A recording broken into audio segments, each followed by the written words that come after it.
శ్రీమన్నారాయణ గోదమ్మ కృప చేసిన ధనుర్మాస వ్రత మహోత్సవంలో 17వ పాశురం యొక్క సారాంశాన్ని తెలుసుకుందాం. ఈ పాశురంలో గోదాదేవి తన గోష్ఠీ బృందంతో నందగోపుని భవనంలోకి ప్రవేశించి ఆ లోపలున్నటువంటి నలుగురిని మేల్కొల్పుతూ ఉంది. అంబరమే తన్నీరే సోరే అరుం సయ్యుం, మంచి వస్త్రములనే, మంచి నీటినే, అన్నాన్నే సమృద్ధిగా దానం చేసేటువంటి ఔదార్యం కలిగిన నందగోపాల, ఎంబెరుమాన్ నందగోపాల యశుందిరాయ్ మేలుకో. గోకుల వంశానికే మంగళదీపము వంటి యశోదమ్మ మేలుకో.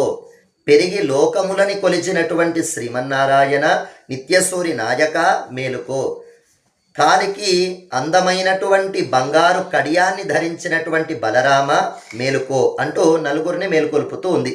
మొట్టమొదట నందగోపుణ్ణి మేల్కొల్పుతుంది. నందగోపుడు అంటేనే ఆచార్యుడు.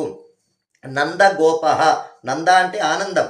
ఆనందస్వరూపుడైనటువంటి పరమాత్మని ఎవరైతే తన దగ్గర రహస్యంగా పెట్టుకుంటారో తానే నందగోపుడు అంటే ఆచార్యుడు. కనుక ఆచార్యులని మొట్టమొదట మనం ప్రసన్నం చేసుకోవాలి. మరి ఆచార్యులు ఏమిస్తారు? మనకి మంత్రాన్ని ఇస్తారు. ఆ మంత్రమే ఇక్కడ యశోదాదేవి. యశోదదాతీతి యశోద అంటే యశస్సుని ఇచ్చేది. తస్య నామ మహద్యశ, భగవంతునికి యశ అని పేరు. కనుక అటువంటి పరమాత్మని అనుగ్రహించేటువంటిది మంత్రం. ఆ మంత్రాన్ని మనం ఉపాసన చెయ్యాలి.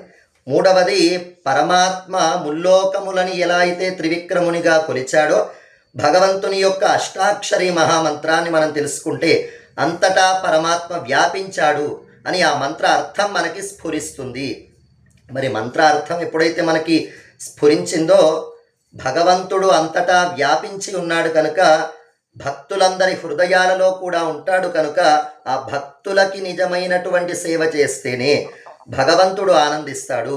కనుక అటువంటి భక్తునికి స్వరూపంగా ఉన్నటువంటి బలరాముణ్ణి మనమంతా సేవించాలి, అంటే భక్తులకి సేవ చేసుకోవాలి అంటూ ఇది ఒక దివ్యమైనటువంటి రహస్యాన్ని ఈ పాశురం తెలియజేస్తూ ఉంది.